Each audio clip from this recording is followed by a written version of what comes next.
Hai, bersama saya Jegi Sembiring. Salam hikmah tetap jadi berkat.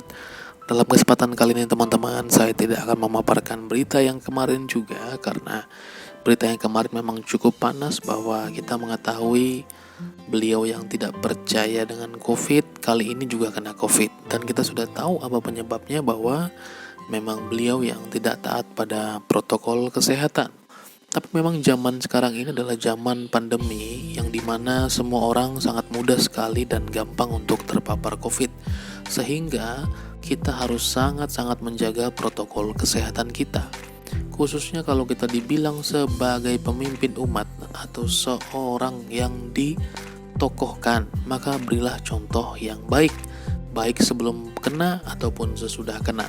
Nah, dalam kesempatan kali ini ada satu hal yang menurut saya luar biasa, yakni Pendeta Ezra Soru adalah seringkali dianggap rival oleh Yahya Waluni, yang dimana mereka pada waktu itu ditentukan waktunya untuk berdebat, namun dilarang oleh beberapa oknum yang merasa bahwa akan mendatangkan perpecahan.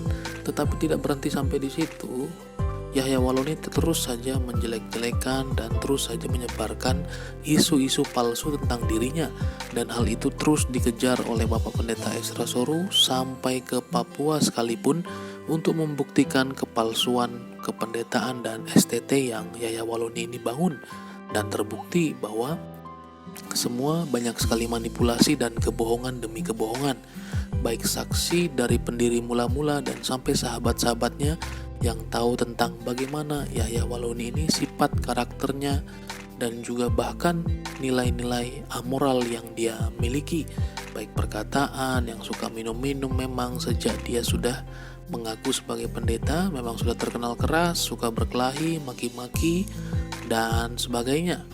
Dan ketika dia masuk ke dalam agamanya yang sekarang, justru dia merasa itu menjadi-jadi, dan dia merasa ada kebebasan dan dihargai oleh umat yang menerimanya saat ini sebagai kebenaran. Tapi pembahasan saya bukan itu, bahwa satu hal yang luar biasa, bahwa Pendeta Ezra Soru memang merasa bahwa Yahya Waluni adalah sebagai orang yang harus diselesaikan, dalam arti membungkam segala kebohongan-kebohongannya, baik secara fakta dan teologis. Tapi dalam sebuah unggahannya, khususnya di Instagram, kita bisa melihat bahwa saya melihat ini adalah nada-nada kemesraannya, nada-nada kasih mungkin, yang disampaikan juga oleh Pendeta Ezra Soru dengan caption yang saya rasa ini adalah caption yang luar biasa ya. Dia berkata bahwa sama-sama berjuang Yahya. Artinya memang ini masa pandemi. Bedanya adalah Pak Ezra Soru sangat menyadari dan memberikan kekuatan, motivasi kepada orang yang positif, kepada orang yang menjaga protokol kesehatan, bahkan menganjurkan untuk vaksin. Itu pun beliau bisa kena. Nah, tetapi beliau yang satu ini, banyak saya ketawa orang bilang Ustadz kena COVID di mana? Dia anti vaksin, apalagi anti masker. Waduh, sangat keras sekali. Tetapi beliau dalam postingannya, Bapak Pendeta Ezra Soru memposting berkata bahwa sama-sama berjuang Yahya. Nah, artinya ada sebuah pesan yang mau disampaikan oleh Bapak Pendeta Ezra Soru bahwa ini zamannya memang seperti ini. Nah, berjuang karena sama-sama mungkin Pak Ezra Soru juga sedang terpapar COVID. Itu artinya bahwa hal ini tidak berbicara mengenai Tuhan, tidak berbicara mengenai kebenaran agama manapun, tetapi ini masanya, virus, pandemiknya yang perlu diawasi bersama-sama. Tetapi saya yakin Yahya Waluni tidak akan melakukan postingan ini. Tapi Bapak Ezra Soru menyatakan postingan ini, menurut saya ini adalah postingan yang damai bagi orang-orang Kristen mungkin yang banyak mencibir, dan orang-orang Kristen yang mungkin bahkan mendoakan agar Yahya Waluni cepat bertemu bidadari gitu ya.